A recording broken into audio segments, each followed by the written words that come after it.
Mirë se erdhët. A ju ka ndodhur ndonjëherë të hiqni dorë, thjesht sepse ju dukej se çfarëdo që të bënit s'kishte asnjë lloj rëndësie. E po sot do të gërmojmë thellë pikërisht e kjo ndjenjë. Është një koncept psikologjik tejet i fuqishëm, i njohur si pafuqia e mësuar, dhe gjithçka do ta bazojmë në kërkimet themelore, ato që zbuluam për herë të parë. Okej, ja si do të ecim. Do të fillojmë me atë që quhet kurthi i pafuqisë. Pastaj, do të shohim se si na ndikon në mendje, motivim dhe humor. Më pas, do të zhytemi pak më thellë te rrënjët e kësaj ndjenje dhe pasojat e saj në shoqëri.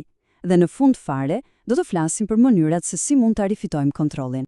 Atëherë, le të fillojmë. Fillimisht, le të përcaktojmë saktësisht se për çfarë po flasim. Do të hedhim një vështrim edhe të disa eksperimente, le të themi, mjaft shqetësuese, ku u zbulua për herë të parë i gjithë ky koncept. Okej, pra, thelbi është ky. Nuk bëhet fjalë thjesht për rezultatin e keq, jo. Çështja është te perceptimi, te ideja që veprimet tona dhe rezultati janë dy gjëra krejtësisht të shkëputura nga njëra tjetra. Pra çfarëdo që të bësh, asgjë nuk ndryshon. Ja një shembull i thjeshtë, por që e shpjegon në mënyrë perfekte. Imagjinoni një fëmijë, kur rrëzohet dhe gërvish gjurin, e qara sjell menjëherë ngushëllimin e prindit. Pra, ka një lidhje të drejtë për drejtë, shkak pasojë. Por, kur ka ethe, ngushëllimi i prindit ndihmon sigurisht, por nuk e ndalon sëmundjen. Ethet do të ndjekin kursin e tyre. Këtu qëndron diferenca thelbësore, të kuptuarit se kur veprimet tona kanë ndikim dhe kur jo. E po, studimet e para që zbuluan këtë fenomen ishin ato me kafshët. Imagjinoni, qentë që fillimisht mësuan se nuk kishin asnjë kontroll mbi një situatë stresuese, thjesht hoqën dorë kur u vendosën në një situatë të re, edhe pse këtë herë shpëtimi ishte fare i lehtë. Ata e kishin mësuar tashmë se ishin të pafuqishëm. Tani, le të shohim se si kjo ide e thjesht shndërrohet në një treshe problemesh shumë të fuqishme, të cilat na prishin punë me mënyrën si mendojmë, me dëshirën për të vepruar dhe sigurisht me gjendjen tonë emocionale. Pafuqia është si një ortek.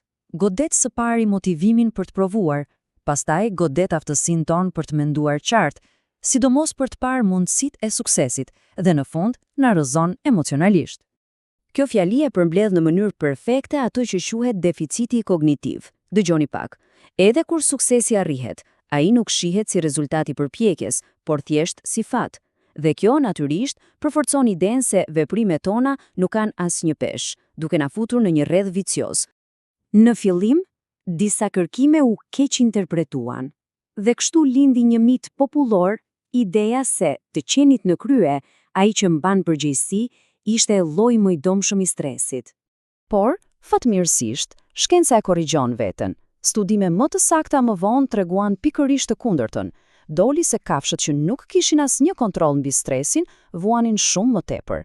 Kjo e përmbysi plotësisht gjithçka që mendonim se dinim. Atëherë, lind pyetja, nga vjen një ndjenje kaq e thellë dhe e fuqishme?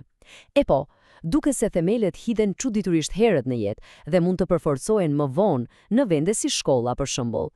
Gjithçka fillon që në foshnjëri. Mendojeni pak. Detyra e parë e një foshnjeje është të mësojë që veprimet e saj kanë pasoja. Kur qanë, dikush vjen. Ky është themeli i kontrollit. Por, nëse kujdesi është i paqëndrueshëm ose nuk reagon, fëmia mund të mësojë një leksion shkatrues, që veprimet e tij janë të kota. Në shkollë, kjo gjë bëhet edhe më komplekse. Pafuqia mund të jetë shumë specifike. Për shembull, një fëmijë mund të heqë dorë plotësisht nga matematika, por të vazhdojë të shkëlqejë në histori. Pse? Sepse ka mësuar ndjenjen e kotësisë vetëm në një fushë të caktuar. Por ka shpresë. Ekziston një teknikë shumë interesante e quajtur ritrajnimi atribuimit. Në thelb, ajo i mëson fëmijët ose çdo tjetër ta shohin dështimin jo si një vul, si diçka fikse, unë jam i paaft, por si një problem përpjekjeje. Dhe përpjekja është diçka që ne mund ta kontrollojmë. Tani le të bëjmë një hap pas dhe ta shohim figurën e madhe, sepse kjo përvojë që duket kaq personale ka implikime të jashtëzakonshme për të kuptuar çështje shumë më të mëdha, çështje komplekse shoqërore. Për shembull, të jetuarit në varfëri, të qenit pjesë e institucioneve shumë të ngurta, ose përballja e vazhdueshme me barjera sistemike, të gjitha këto mund të krijojnë një përvojë të vazhdueshme, një ndjenje kronike se nuk ke kontroll. Dhe kjo mund të ushqejë një pafuqi kolektive. Dhe këtu arrim në aspektin ndoshta më shqetësues dhe më të thellë të gjithë këtij kërkimi, lidhja midis një gjendjeje thjesht psikologjike dhe vetvdekshmërisë. Dëshmit vijnë nga burime të ndryshme, nga studimet me kafsh, te rrëfimet tragjike njerëzore nga kampet e luftës, madje edhe fenomena kulturore. Të gjitha këto sugjerojnë se kur bindja psikologjike e pafuqisë është absolute, ajo mund ta bëjë trupin më të cenueshëm deri në pikën e vdekjes. Okej, pas kësaj pike kaq të rëndë, le të ngjitemi drejt zgjidhjeve, sepse lajmi i mirë është ky. Të kuptuarit e pafuqisë është hapi i parë dhe më i rëndësishëm për ta çmontuar atë dhe për të rifituar ndjenjen e kontrollit mbi jetën tonë. Qëllimi i terapisë në këtë kontekst është pikërisht të përmbysë këtë proces të mësuari. Si? Duke sfiduar drejt për drejt mendimet pesimiste dhe duke inkurajuar njerëzit të angazhohen në aktivitete sado të vogla që u vërtetojnë se veprimet e tyre kanë rezultate pozitive.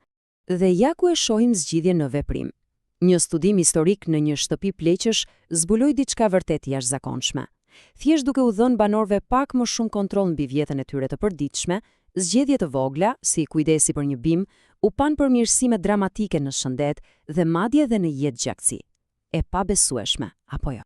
Pra, pika thelbësore me të cilën duam të mbetemi është se kjo njohuri është jashtëzakonisht praktike. Mund ta përdorim si një lente për të kuptuar veten, për të rritur fëmijët tanë për mësimdhënie, madje edhe për të kuptuar reagimet tona kur përballemi me pengesa. Dhe do t'ju lëm me këtë mendim për të reflektuar. Në botën tonë moderne, kaq komplekse, me sisteme gjigante dhe forca që duken anonime, apo krijojmë pa dashje një formë të re të përhapur të pafuqisë? Apo na bën ndjenja se jemi thjesht një ingranazh i vogël në një makinë gjigante, të humbasim ndjenjen tonë kolektive të kontrollit?